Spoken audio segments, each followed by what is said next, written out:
Inside Story Uganda, real source of political updates.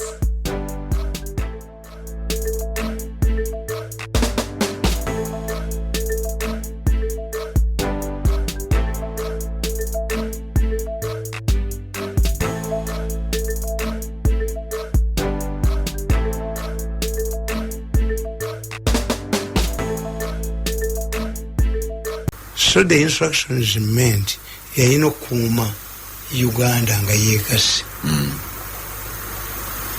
Si kugitema. Yajja kuma Uganda yawamu. Kubana bagamba nti Abangereza balina powers nyingi ku Buganda, ku Uganda kuba bagulangule. Abangereza Uganda bagulangule. The Heligoland Treaty.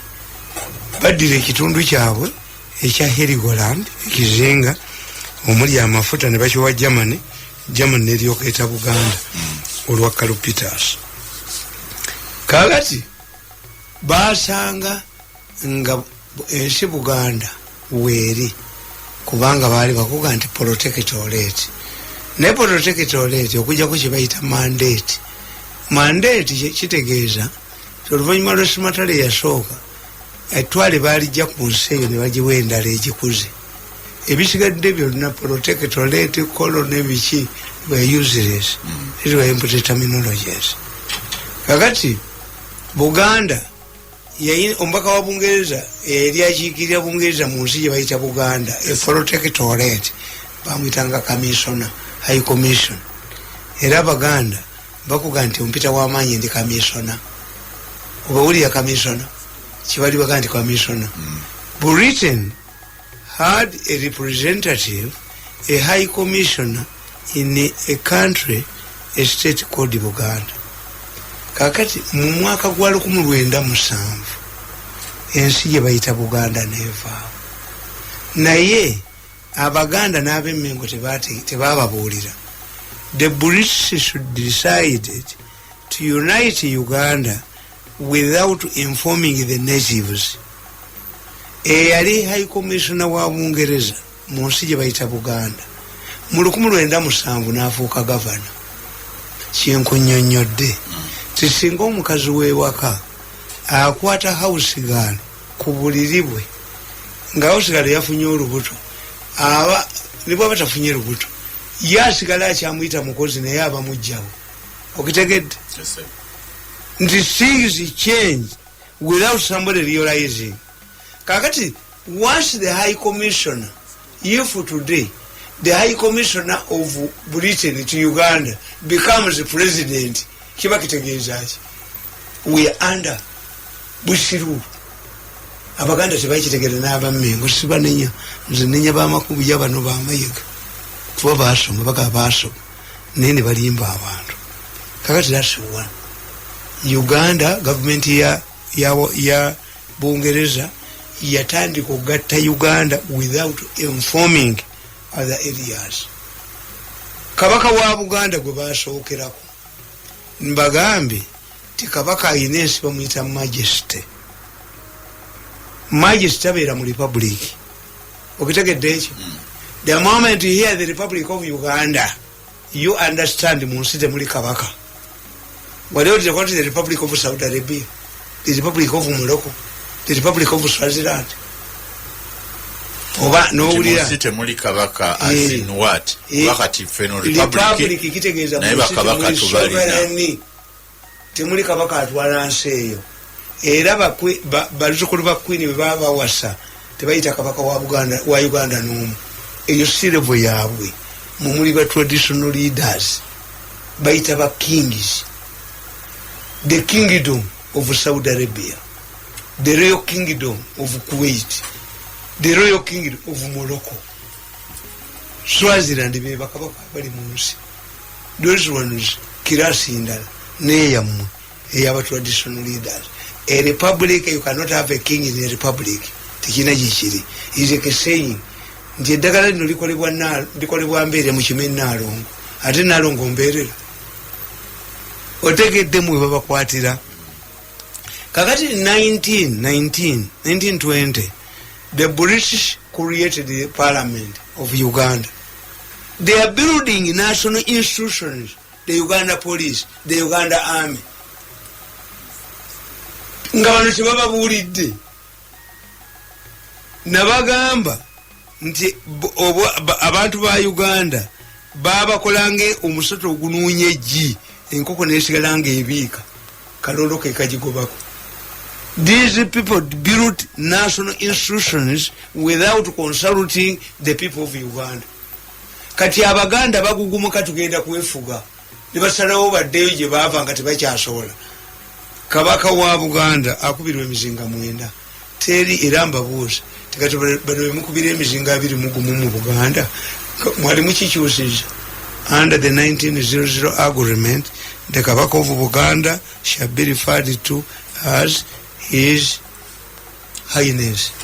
Highness kiyitibwa kabaka, kabaka aba majesty. Highness kiyitibwa omulangira talina bwa kabaka. 2 akubira emizinga 29 teri majesty akubira emizinga 9 teri sovereign akubira emizinga 9 giba 21.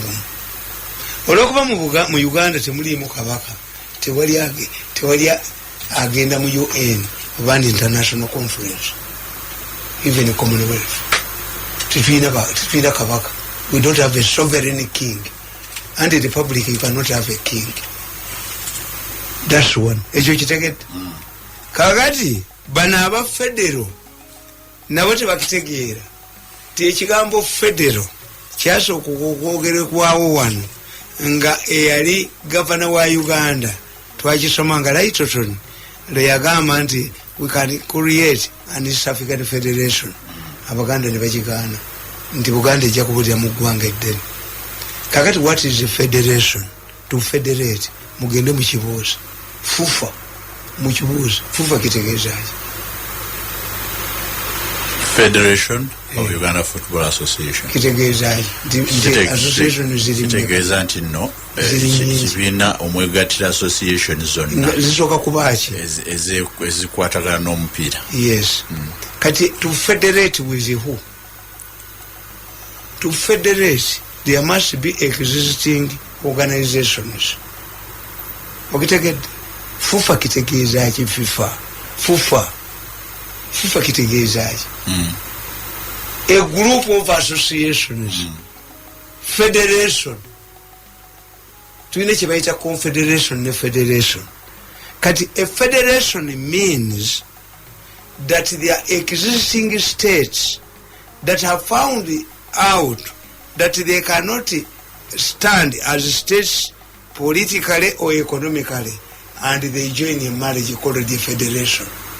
Okay, the East African countries are going to form a federation.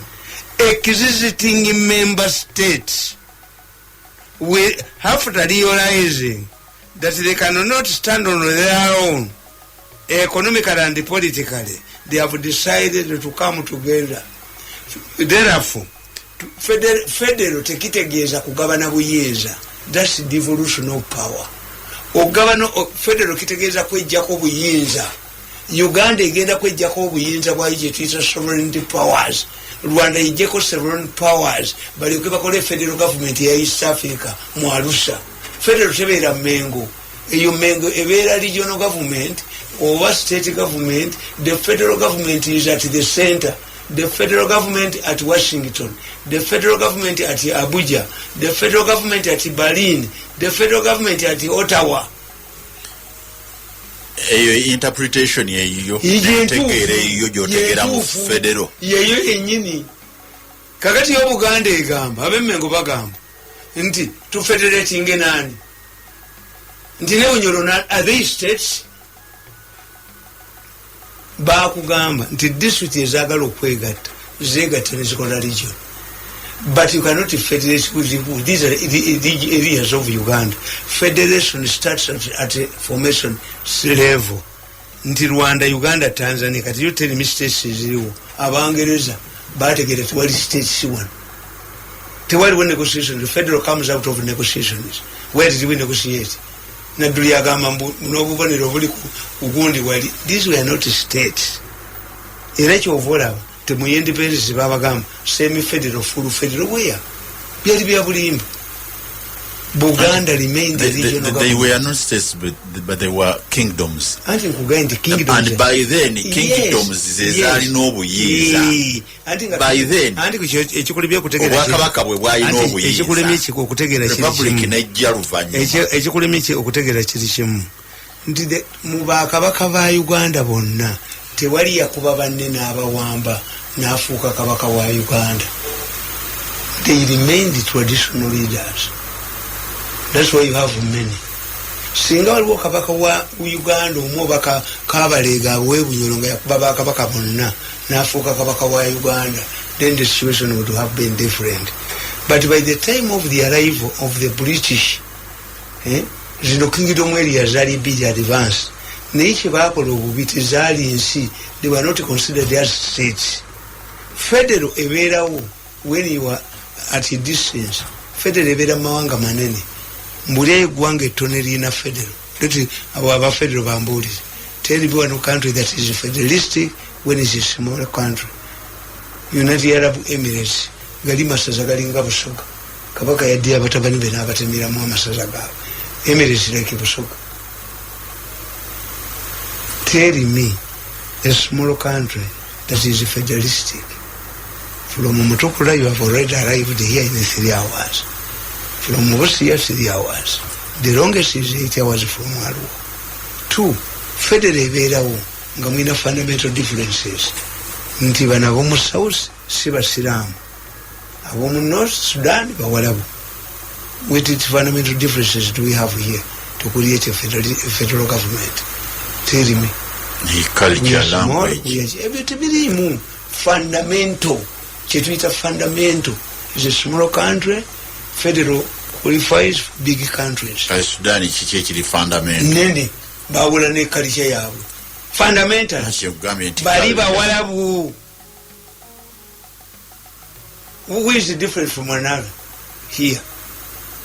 Kakati bano bakulimba. Era that's why nze mu 2012 kati emyaka emeka ani awangudde munne bakyabisaba. Museveni kyenkugambye tiye Museveni yabasalira amagezi n'ateeka gavumenti 2 mu constitution. Museveni restored gavumenti Obote gye yakuba ab'Emmengo ne bagigaana kuba mu constitution mulimu 2. Constitution mulimu government traditional leaders shall have their own governments. Government ya Ssaabasajja Kabaka naye ate baagisiba. Teri traditional leader mu Uganda ne kabaka ng'omuntu aliddemu alina buyinza bwa kiramuzi na bwa byabufuzi bwenkana kyamani werosibwa. Okitegedde ekyo ekitegeeza kabaka tasobola kubeera na kitongole kyonna kiri mu byabufuzi nakisala misango. Buganda Land Board nfu, olukiiko lufu, terulina byombi, tasobola kugaba kyatalina. Anti kati ekyo kyekiri gw'oyogera constitution gye tulina. Yes. Naye kyebalwanira kyekibatuusa kwekyo tikiriiyo. Balabyeko omukadde akomawo gwe mbulyeyo bwakabaka obukoze obukomyewo. Obwakabaka bwongera kugenda kuvaawo ng'oga nti ejja kukomyawo obubwo. Tweyongereyo. Yes. Kakati ekyo mukitegeere nti federalism means surrendering some of your sovereignty powers to create a bigger unity. And the government that manages that bigger unity is called the federal government and is always at the center. Learn it from today. When you hear the Republic of Uganda, understand there are no kings in republics. Era mu Luganda olutuufu Republic tugiyita kyetwala. Sirwe Luganda Republic tugiyita kyetwala teyina kabaka. The Republic of Uganda kasoro kiwulira temuli kabaka. The rest are traditional leaders. Kirizo bagana. Okay, tuzeeyo. Kakati nga nze mpagana ne Lubakyoya na gurupu y'abaaba wasoma kandi wasoma ki? Nze kyonsoko okubuuza nti ndeekana naawe kandi wasoma ki? By deliberate deceit mafias have... When we are at the by deliberate deceit, mafias have for decades deceived the Buganda that Buganda was in the in the 60s a federal state. Neither Buganda nor Uganda has ever had a federal arrangement. Uganda attained its independence as a republic and Buganda was a state. By accepting British control, Buganda Kingdom changed the existing status as a nation state before colonialism to a local government after independence. In 1960, when the British governor took over the whole of Uganda, this is why the Mengo government says to conduct foreign affairs issues and national security operations without the consent of the governor. Also, under the 1928 land reforms, nobody could be evicted from a kibanja without the permission of the governor. The governor knew very well that the Kabaka was the largest landlord, and like any other landlord, including churches, he would sometimes act unfairly to the tenants. This is why the 1928 constitutional law gave the powers. Reforms. Okay, this is why the 1928 land reforms gave the powers to the governor alone. This meant that getting the governor's permission was impossible. When the NRM government reopened the debate about traditional institutions in the early 1990s, it was careful to use the word restoration. This means returning something back to its original form. This was very important. The institutions would be restored as per 1966. This was the baseline year before Milton Obote abolished them.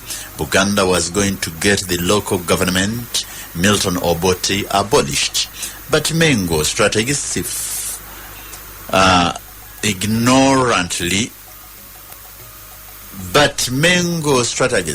fence ignorance of this and demand to extend the period backwards to Mutesa I or Mwanga days. Before the abolition in 1966, Buganda local government had an elected council, Lukiko, and only the sub-county chiefs were the non-elected members, in addition to the 3 Kabakas nominees in Lukiko. The rest were elected by universal adult suffrage. After the Buganda riots of mid-50s, where Baganda peasants became fed up with feudalism at Mengo, Banti, Gombola and Saza headquarters demanding their franchise right to vote Lukiko members. 60 new constituencies were created and elections became the determining factor. The new 60 Lukiko members were elected by universal suffrage. This is the Lukiko Obote abolished in 1966. And following the 1955 Namirembe Agreement, the Katikiro became elected, and the last one was Mayanja Kanji, who contested against Masembe Kabali, among others. Therefore, the argument that Katikiro is not electable is a lie. The 1966 Buganda local government had a land board controlling 9,000 square miles because it was public property and not Kabaka's. The king had only 350 square miles. Also, other public properties like Gombola and Saza headquarters were not belonging to the Kabaka. These were public property. The current Mengo demands to return them to the Kabaka, or the current Mengo structure is illegal. Baganda had separated public prospectus from the Kabaka's private estate. The current leaders and Mengo are deliberately confusing the two. However, using mafia politics, the Mengo leaders created a new Lukiko far different from that of 1966. Its members are not directly elected, which is a departure from the spirit in which government restored traditional institutions. But mafias at Mengo make the Buganda population believe that there is no difference between the kingdom before and after it became part of a British protectorate. Whereas the 1966 Lukiko was elected, the current one is simply appointed by the Kabaka, as in days of Mutesa I before colonialism. Whoever tries to bring this inconsistency into light is demonized and subjected to isolation. the mafia style. Attempts to elect a Katikiro are perceived as anti-Buganda because concepts of democracy will take over the feudalistic mindset at Mengo. Through mafia politics, Mengo leaders are fond of contradictory positions that are not easily detected by the Gulibo population. Take, for example, the rampant land evictions. Many of the perpetrators are prominent Baganda, including Mengo ministers. They are the owners of the notorious property agencies involved and are accorded generous exposure on CBS FM. Interestingly, these very culprits accuse the government and Museveni of being behind the evictions. They have succeeded in discrediting the president using their radio. Whenever people are evicted, their FM stations blame it on people from State House, well aware that these are their own people. It is this mafia politics that has helped to frustrate all land reforms initiated by the president. In 1998, Katikiro Semogere mobilized the Buganda MPs against the proposed land bill. He traversed the whole sub-region of Buganda. One of the victims of his crusade is Patrick Chigundu, who had become a strong federalist overnight. He had served as publicity secretary of a committee organizing one of Kabaka Mutebi's annual traditional ceremonies. Chigundu accompanied Semogere on this project at rallies in Chotera and had dinner at Damian Lubega's Kalisizo residence.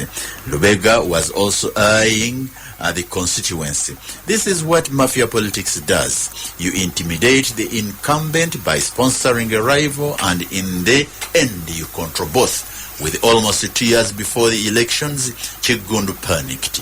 While on his way to Kampala to take an early morning flight to UK, his overspeeding vehicle rammed into a stationary lorry.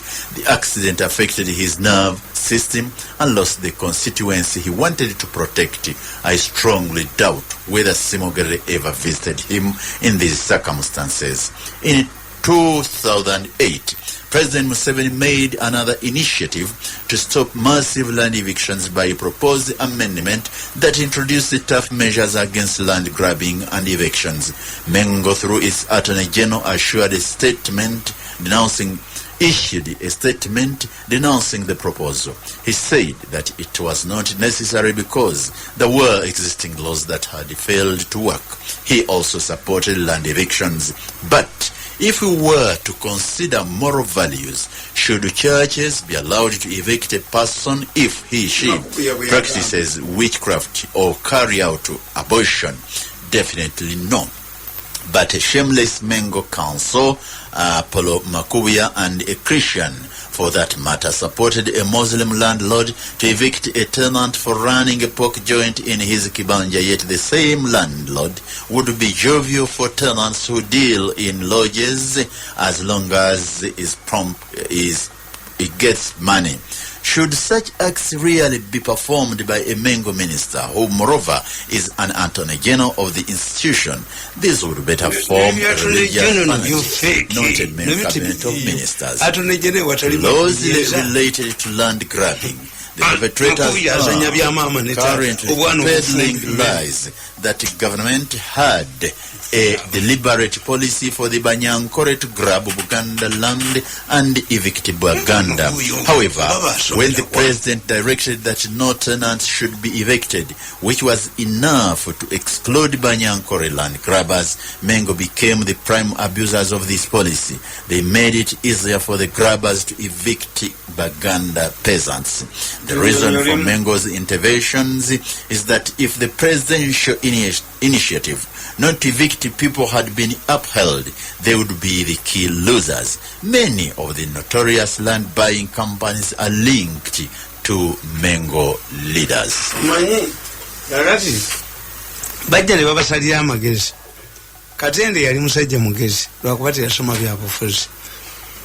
Kakati Museveni bwe bamuzannyira waali wamu. Baddira amannya amakadde ne bagatuuma ebintu ebipya.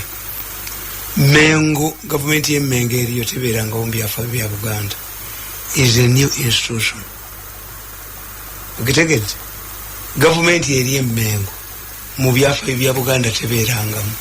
Ate kati kiki kyogambye Museveni oba gavumenti eno kyeyakomyawo bakomyawo ekyango kyennyini ate kitabangawo ye regional government gye baagaana. When you look what is the tumute mbitegeera, this Kabakazi Gond institution is a cultural institution. You can call them ministers, you can call them what, but they don't have judicial and political power, and therefore they cannot deal with the issues related to politics and judicial. Okay, byabuntu byabuwangwa kati bakye bakola Museveni kiri bakigaana kiri political ne baleeta ekyobuwangwa bakikoleremu ebyobufuzi kibalemye lwetutalo olubaddewo bayagala okukozesa kino kyekitakola kyekitakola otegedde nti Buganda Land Board oba tejakuba mu 66 eri mu regional government eri mu constitution si yene eri emmengo. Buganda Land Board oba tejakuba mu 66 eri eddukanya mayiro 9 nga teddukanya ttaka lya Kabaka. Bakugambyeko nti Uganda Land Commission eddukanya ettaka lya Museveni.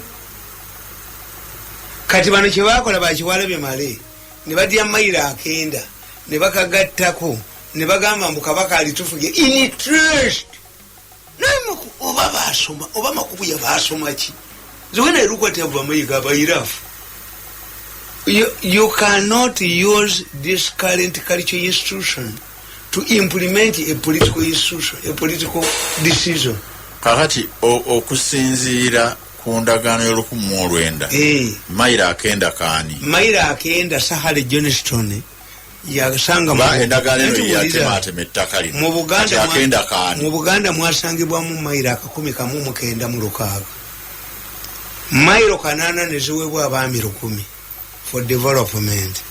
Kubanga bw'osoma land reforms in England in 1200 AD nabo kye bakola bwe bati kyobula bano baagana ekigambo charter magana charter yali arrangement yajjako Kabaka obuyinza ne bwewa ba landlords. Kabaka wa Buganda bwe yabanga ayina olunakatalo lwagenda okulwana nga ba landlords be bamuwa amagye until the black revolt abasenzeri bekolamu omulimu liponeka ne baddukira ku masengeri lisibanga ekyo bekyusiza ttakambi kabula bino bino bali mbusanya kakati kanano kategedde kakati akenda Sahara Johnston yayogera mu lukiiko lwa Buganda n'agamba mayiro 9 nkalekedde abaliddawo kubanga mmwe abaami abatono ne bakabaka bammwe mujja kusiriwala mulitunde mulinywamu omwenge bwe musalangawo okusiriwala mutunde eryammwe era mayiro 9 teyakawa Mmengo. Mayiro 9 yakateekako ba trustees makubu yakabye ne Kiwalabye male bajja kukwata Kiwalabye male tajja kuba na kabuli ku nsi atigomeza Obuganda. Kati kyali kitegeeza nti 9 kaani anti 9 bakalekera abalidda nga kali wansi wa Buganda Land Board ng'okasaba abaliddawo abantu generation oba abaliddawo abakungu anti bano baali bagabidde bagabana bonna anti naye waliwo abaliddawo ne bamuwako mayiro 305 abaami 10 ne bamuwa 8 embuga z'amagombolola n'amagombolola gomanye ekibalwanyisa abo bakiwalabe male nti buli ewali essaza lina square miles 16 buli essaza lya Buganda bwe liyimiridde 8 lusoko lwa mwami 8 development buli ewali egombolola waliwo square miles 10 kati ye Museveni bamutunuliza bizimbe n'atabitegeera ti why do these people agitate for biddeyo Kiwalabye yali ayagala ttaka ne makubo ye niwe jebasi bana baffe basomi balooya tulira bakiwalabye male n'amadookoli nga buli kamu konna bakamutundako nga yabijjawo yajjawo obuyinza Mmengo etali politika ekwata ate ettaka in trust genda otekeyo eriro in trust. Kakati bazanya Museveni nti 9 bakatwala constitution egamba buli ayina ewali 9 wafuukawo bono bakiwalabye maloko babugobyo jayo nga kiwalabye malo mukwatako ne Buganda Land Board ogobanga agoba omulalu akenda ogambye bakatwala anti batisono ateka constitution naye juzi ndabye leader of opposition honorable Mpuuga ng'agamba nga yeebuuza akenda nti tebakalina bwe yali ayogera ku bintu bya Buganda byebagala oyo mufere yali Mpuuga si muntu bwe banjogera n'abantu Mpuuga si muntu Mpuuga mufere tombuli he was a Mengo minister. What does it he know? If he is ignorant butasomaawo tiyesoma kati ffe tumukolere ki tiyesoma tabimanyi agende asoma omukijiba bimusomese agende mu difula bakatwala anti nkugambye tibakiwalagenda bakatwala president bw'abaddiza ebyapa nakenda yanakabawa n'embuga z'amagombola si zaabwe embuga z'amagombola bidandisa yawandikira president n'amuga nti ezo embuga z'amagombola public utilities n'amasaza abaganda mu mwaka gwa 58 bayokya embuga z'amagombola n'amasaza balondeko mu lukiiko embuga z'amagombola nababooza singa tufuna gavumenti y'abakomunisiti newera eddiini ekereziya nezisigalawo nekkanisa obwakabaka bwe bukomawo ekkanisa zibazaani eddiini bwekomawo zibazaani these were public utilities mengo terina gyezitwala kuba terina political issue neera nazo bazitwala nga muvaamu mutya kiwala byajjagobemu abantu oba mayiga bembooko nti ate abantu abaganda abali e Masaka mu kizimbe kyesaza ate mubagobamu muyola mayiga nemuyoola nemukajugeri muyola kiwala bimale nemukajugeri biza Buganda properties bakitaffe bebaziwera omusolo. These were administrative centers. Ate muzitwala muti.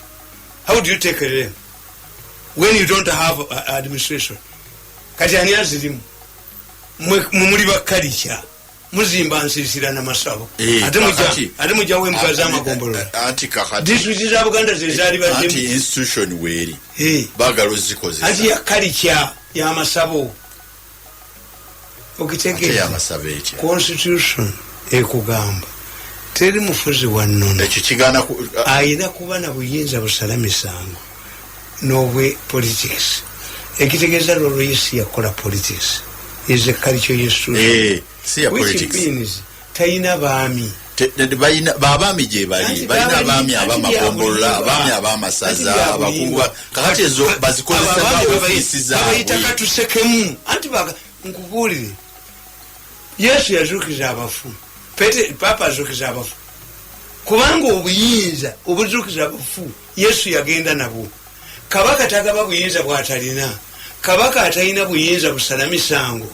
nabwo byabufuzi atabeera ate n'abaami abakulu babika be baali badde mmengo biro nkugambi nti bano bakiwala bimale beerimba they can use this culture institution esibiddwa mu constitution to make it political kibalimu emyaka 28 they have failed it kubanga nkugambi nti olukiiko lwa Buganda lwalimu ababaka 93 the 3 kabakazi nominees the 20 county chiefs that were appointed by the kabaka in consultation the governor nga mulimu ababaka 20 aba universal suffrage kati emengo teri mulonde n'omu baddayo ku myaka kuba kino ekiri mu constitution bakigaana ne balowooza mubajja kudda ekino ekyakkalica bakikozese kino myaka 28 batudda kyabalema kyagaana if they had taken over kubanga batya semogere yakinegotiating regional tier yali alowooza nti yayina capacity okuba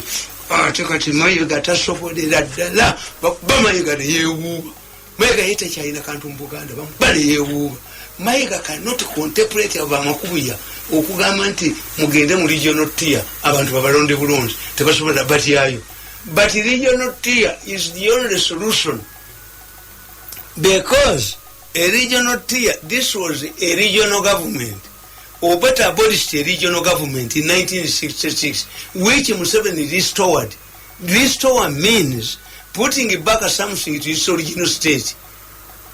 In the constitution Obata government yakuba mweri nebo leto Obata government yakuba Buganda Land Board evaawe yakiwala bimale olukiiko lwa Buganda luvaawo kubayo kabakazi consultative council olukiiko lwa Buganda lulondebwa bulondebwa katikira alondebwa bulondebwa ekyo nekyo tebakimanyi nti Katikkiro alondebwa bulondebwa nayogera bakikere kumbata ababali emengo bakikere kumbata abatasoma nikangangala nakasake kakale kakati mutubakolera iki abatasoma tubakolera iki kubanga Katikkiro gweba yanja nkanji yavuganya ne Masembe Kabali bakuga nti Matayo Mugwanya bamuwanguza ku lusatu ate watali kulonda bali muwanguza no lusatu obwa Katikkiro bulonde kakati ono Mayiga si Katikkiro Mayiga aidi wa Kabaka kubanga kyali musisi kya Katikkiro institution ye billion zitegedde nti eri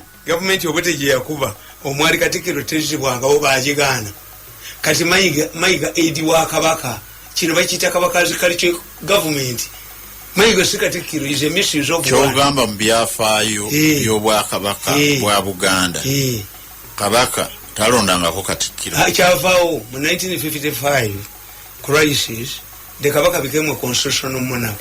Power was vested in an elected Luchiko under the Namirembe Agreement of 1955. Power was vested in the elected Luchiko and the elected Katikkiro. What you can explain?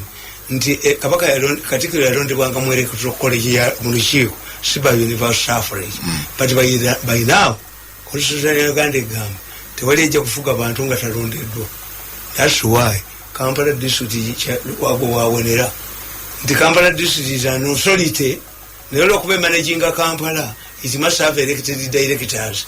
Okitegedde ekyo Kampala tiyali badde have you ever seen an authority with elected directors? Directors appointed by the minister, but because Kampala is a district also Mareto is an authority and a district, they had to find out nobody according to the constitution can lead the people of Uganda without subjecting himself as to an election.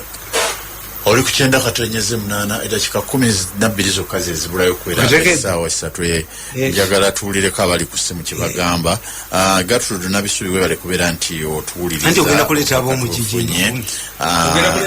naye ogenda kuleta ab'omugigi akatuwulireko ogenda kuleta ab'omugigi ali kulayi tukwaniriza metro alo ngere kuvuma wandi kuwereza bulungi bwotyo kale se bamanya kutonde babira promota kene kumtasubekanya fahairo bija abiri mugumu yeno nenako yange kanyanya nzita otyo bamunaje omwaka ngaffe waffe kawempe eno mukulu Tamale Mirundi kulamusiza sewa omwaka ngono waffe eno segirinya yes basanyisa ya president ambulance yata ambulance yes weringa yo niyati kati ky'abantu abafa enjala nga tebalina kakulya bakama bange tebalina kakunywa n'ovayo n'ogamba nti nalese ambulance ya bukadde 18 naye nga munnansi oba munnakawempe ali mu nyumba afa enjala kati ya ambulance egendagenda mu banjala egendagenda mu baCOVID bafunye obukadde 2 zigenda tugasati nga ffe bannansi Tamale Mirundi abamukube mu kutoki ku kintu kankubulire sente za Segirinya bazimuwadde gula mmotoka. I don't think that we are given the money for relief. I don't know. Zino, in fact in ambulance taziguze ku sente zineze mmotoka yazigula kakati ekikulu ekiriwo nti omuntu bamubuuza nti oguli otya omuntu toilet paper nga talidde emmere kubanga wano works after the other but okulinya Segirinya kiba kiso kya mbuzi gavumenti yammwe yakkiriza ebawe emitwalo 10 after failing okukaza aba gavumenti abalemeza sente za mu butatuuka ku ssimu okuba Segirinya what a Segirinya made what Segirinya teyafunye sente waliwo gwe mugaa nti abeekalagala n'abeegindi omuwumbo gwammwe ogw'emmere gukola ki guguno wano tuguwadde Mirundi neba yabagamba nti nze bane mbatayireddewo lifuti ebazaayo. You cannot abuse this man because ye mu arrangement yammwe ey'okulya emmere teyakoze eki teyabaddemu. Segirinya mu arrangement yammwe ey'okulya emmere in fact ababaka ba parliament bwe mbategeerera obujega. Why do I use my money mu kifo ky'okuforcinga gavumenti okutuwa credible bank? Government yenyini yaleta a defunct bank post office yali ekoze mulimu kiwano nekirala kyejalo kwebuuza ebintu ebirala tebirina kukolebwa olwokubanga waliwo ekuluma yagamba nti their need now yemmere naye Segirinya tali mandated kubaleetera mmere anti omusajja gavumenti yammwe yakwata emitwalo 10,000 negibawa emitwalo gyammwe 10,000 giremedde kuki giganye okubatukako Segirinya si yagiremese the reasoning is nebo comparinze ekyo naye this man yagula ambulance nga local down tennabaawo local down nga kakati nagula ambulance kati sawe n'okujjawo ng'omugamba kitundu otugule anti nedda ye kimukoze obubi yagula dda ambulance ono yalowooza ti ababaka ba palamenti babawadde ssente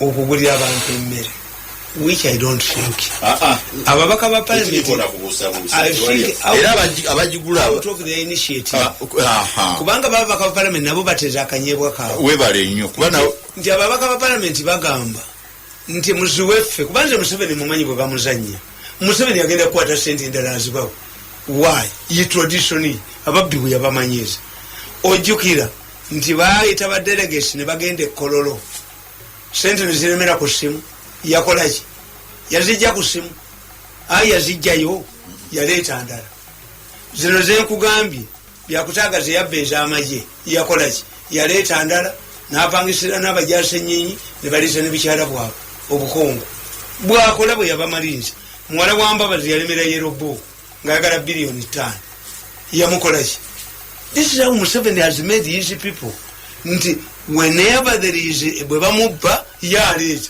n'azizaawo kakati nze nkubulya nkugamba nti bamuteze 1 ababaka ba palamenti eyo emmere gye baleeta balina gye bagijja to make them more efficient nti Museveni will bring more money because if Museveni does not bring more money cannot extend the local down local down bamaze okulaga nti tewakyali afaaki mu mawulire mulimu covid ew'amaanyi ennyo sente olwejja akawuka ne kadduka sente zagoba akawuka okujjako kufa bamanyi nti gyekali bano bazanya bukaddi alo mukadde wange wangi kale amanya sebono munankyukakyuka nsibuga Samwiri nsenzidde bujuuko mu Kyondo eno mu Mawokota North Mpigi District otyo mukulu Tamale Mirundi nkulamusizza nnyo era nenkwebaza okulwanirira eggwanga lyo Uganda mukulu Tamale bintu bingi nnyo byoyambye mbanna Uganda era tuzibudde nnyo amaaso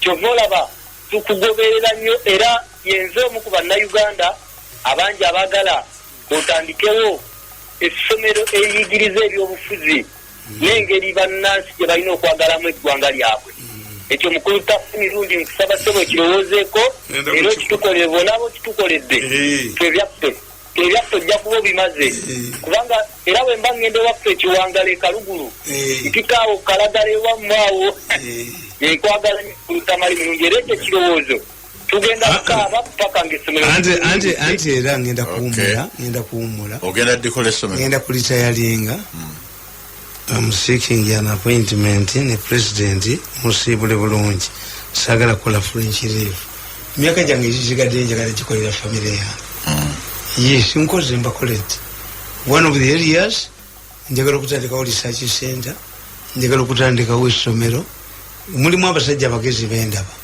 Muwanga Kivumbi musajja mugezi nnyo given direction abasajja abantu ngaabo kuba kati mu Uganda temuli mu research center abantu bano babazanyira ku bwongo lwa reasoning tigwe n'ogamba nti ebigezo by'abaana obitadde mu mawulire naye abaana abakoze ebigezo bali bameka